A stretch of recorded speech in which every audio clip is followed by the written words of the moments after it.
Dagi Manipur Sidaida Laiba Ahongba Haibatare Masidaida Akoi Lairiba State Sigi Lairiba Governor Sina State Sidadi Constitutional Head Nina Mangonda Akoi Laiba Development Si Haibatare Masiga Mari Lainana Akoi Mashadi out of station where ma Delhi the lake in high. Even Adu Urgashu Masha personally Unava Pangdawe Wani Mayam and a Kangvire Hoji Akoina Pijaramiba Memorandum City within a second among the information here. Do Kimatic information technology here. Do give it advance wherever now. Masainabu Mayam Preski is now in the Pangring the Ima Pangamani and a Kanji. Mayam si hena khangbire Manipur gi situation leiriba haugiba sahi ama makhaibu phador mani da haugiba 2023 gi 3rd May dagi live se akhoi hana tum khalami masidi mere law and order ne hana akhoi khalam bane aduna akhoi na both center amosung State government the lady government che NDA government hakta partner waiba. Moina so dum hari badune koi double engine government ne. Yes, matam khara keno tawba yai. Adu koi na thazabada state government ama democratically elected state government ama laiba targati. Migi mioi bagi punsi protect tawba. Life and property protect over have say Bharat ki Sangvidhan piva state government piva Sakti ne eba mohi the piget up say Aduna niya koina state government say law and order se cry the lady Mui begi punsiya musung lantum ngakpa ngamdraba government say government bu lairi bra laitra bra masi koina opposition ni haidna allegation to be warante Manipuri praja Bharata Prithvi the labor praja sing hen Kangnarabane. Where is democratically elected government and a law and order secret the lady Miki innocent praja singi life property protect Wungam government say government shibu lairi bra laitra bra shima number 1 da Ani Shubada how's it stay No magi worsen tausalak basina. Hojik di yang bioba ngarang di laiba development haigadra ngarang di laib se. The most modern technology se prithibida hojik seasonary si mayam ne hena khangbira maniko Russia ga Ukraine ga taunariba lan haiba tare. Adagi Hamas ka Israel ga taunariba se masidaida most modern technology se anywhere mafam mamada heta bomb thada bayaba no make option bayaba si Manipur sida seasonara abne laiba question di masi akhoi Manipur si India gi part ama woirabani na akhoi memorandum se dum yaujabani now it hanadi a mere law and order problem woirabani now it has become question of national security. Manipur si India ki saruk ama waramnina masi India ne ba India ki national security da threat tawbagi question ama laya. Kadai dano Manipur se shape oigado bichi jaga anywhere drone sina anywhere he thada bangam ya ba. Let us forget about akoi innocent praja sing akoi mayam di to e khalla che ba. Rajwaban si shape oiri bra oidra bra. Ashizu Tadagi riding a meva. Atai the toku tokishida. Chief Minister Banglo say, Aquina hanging di, must shape waver waiter brava. Adu erigati, laiva question di, Razwaban Pawa, Chief Minister Banglo Pawa, shape or gadi. What about other innocent people of Manipur? Ahoy life and property say, Kanana ngapis and bigadori no. Machine laiba development si laiba question si machine eva. Aduna ni ako'y nang ngasisyu na huna na ningsingi bise si state government si di akhoi ding ngang bu ngang ning dre da akhoi na ama haini moina ama dung ngang kani maning mamang su samna da kari hari no ngarang han ama haini ngasina ama haini tauraga masidi akhoi tanbu talle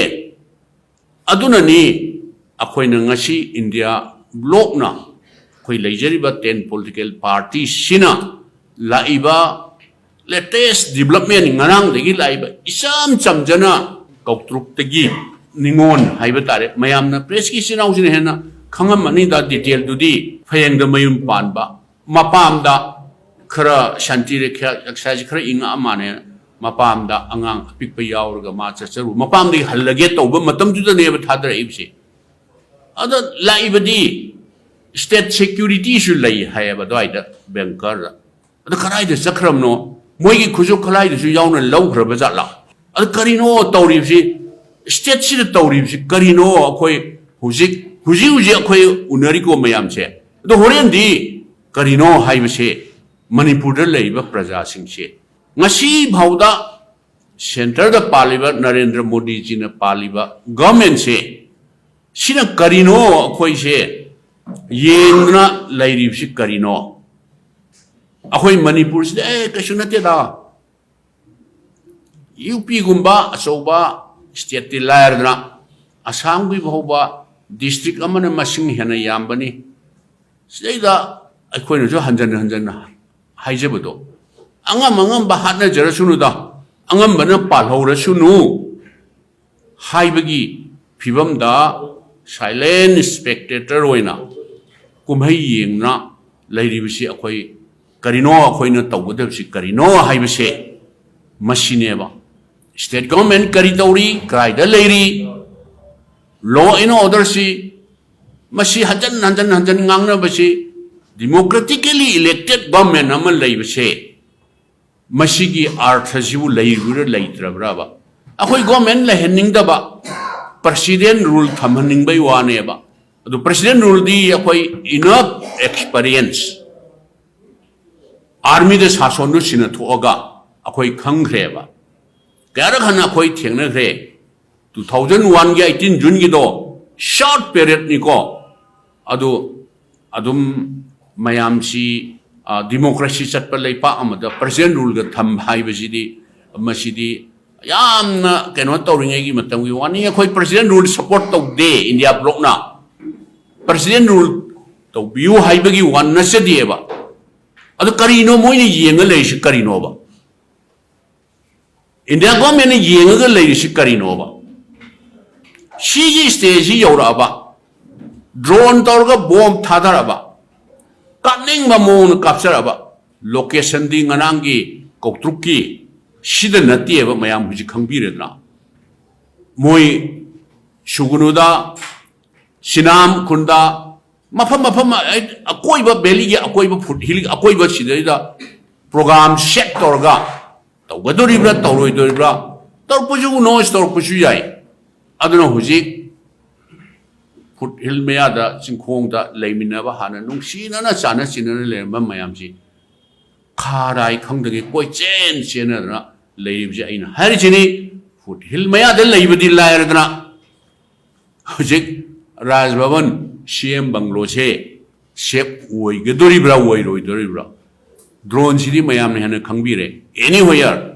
tahaning ma phamda eta target torga tahan ba yari bane ba yam chakot khraba technology si yam chakot khraba aduna masidani khoina India block na maru ina hojikti state government ni ngang dreda ngang ro ke dawni moida ngang ro ke dawni thokpa ma dum ngang gani center da leiriba Modi ji gi government si kari tawbiri bage akhoi Manipur gi praja sing kanbiba badudi di tongan thamaga Manipur si part India gi part amane ne lobi ba targadi nation si gi security da masi threat tawba natra haibise masine ma si yoro bhauda adum Bharat Sarkar gi moi gi agenda aron ba hidden agenda or maybe secret agenda lairaga kari kana na ba Manipur praja sing sidi ka sunati da sining ma si suno haina khanna yengi bra हाइबसी अखोई मणिपुर लेबा प्रजा Singh नतना India दा और पृथ्वी दा north east लेबा प्रजा सिंह दा सिगी stage और कांदा अखोई करी तब याई हाइबसी अखोई क्वेश्चन तौजरिबनिको मसे अदना आई वाफम खरसी मयाम दा थमजबनी स्टेज सी योक्सले हाइद्रा अदना अखोई करी तब याई हाइबसी अखोई सु साइदगी ngaraangdagi अखोई खनजबनी अदा इन वाफम खरसे सांगना थमुबगिसु आई दरका वइदे मसलेदा अतै अतै सप्लीमेंटरी हाइगदर करे हैने अतै कलेक्शन मनो पांगसिना कई मखरा कई तौबिसु थंबिना बाई